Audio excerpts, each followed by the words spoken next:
It's Monday of Easter week. Our reading today describes what happens when Jesus enters the temple courts following his triumphant arrival in Jerusalem.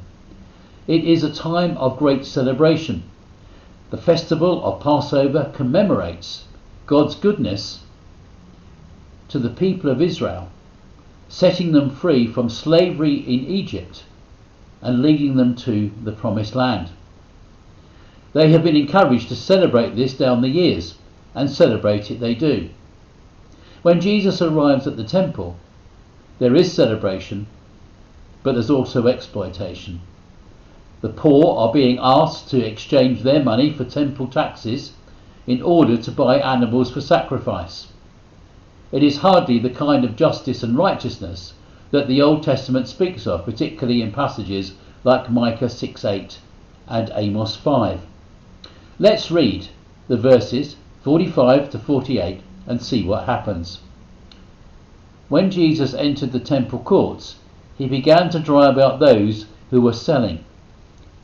"It is written," he said to them, "My house will be a house of prayer, but you have made it a den of robbers." Every day he was teaching at the temple, but the chief priests, the teachers of the law, and the leaders among the people were trying to kill him. Yet they could not find any way to do it because all the people hung on his words. No doubt intending to celebrate the Passover, Jesus was raised to righteous anger by what he found. As ever, he speaks up on behalf of the oppressed, the marginalised, the lost and the broken. He speaks out against the religious establishment, and it is that which causes them to suddenly want to remove him from the picture. They'll go to any lengths to do so, because Jesus' words and his very presence challenge their own security. They'll go to any extent, even to want to kill him. Yet, they can't do it yet. The people are hanging on his every word.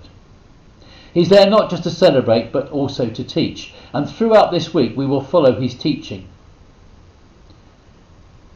As we think through this week, and as we think through this passage in particular, ask God to show you which areas of your life need a good cleansing. Is there anything that needs turning over or turning out? Are there parts of our lives where we are exploiting or making light of the nature, the character and the value of others? Ask God for forgiveness for sin, for release from things that may be holding us, and for a new vision and an opportunity to celebrate his goodness towards us. Pray that we may be a beacon of light, not something that closes the door and opens the way to darkness.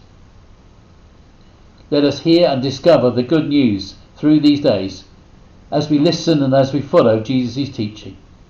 Amen.